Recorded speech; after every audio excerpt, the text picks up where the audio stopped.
It's an important year for NASA as this summer marks the 50th anniversary of astronauts landing on the moon. And in honor of that breakthrough in space exploration, a symposium is being held to honor NASA's impact in the South over the decades. Our Mary Stackhouse was there and has more.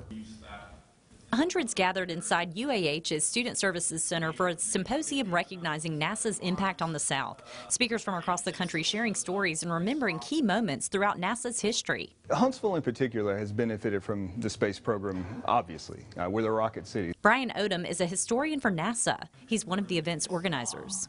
Economically, Huntsville in the 1960s goes from a small town, that's kind of cliche, but it's this small little town of about 15,000 people, over 100,000 by the end of the decade. Huntsville's seen huge investment in economic growth, which continues. Cummings Research Park is an example of that even today. We think about, Blue Origin moving in, the Boeing presence, and all the contractors. Odom says NASA's social impact is also important. In the midst of the Apollo program, you have the process of desegregation, the civil rights movement. Richard Morrison, the president of Alabama A&M in '63, stands up and says, this is a new era.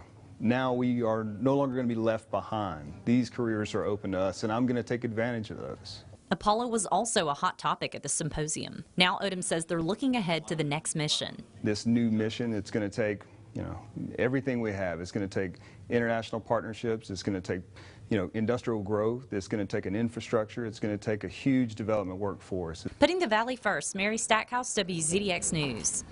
The symposium continues tomorrow at UAH's Student Services Center from 8:30 until noon. It's open to the public and free to attend.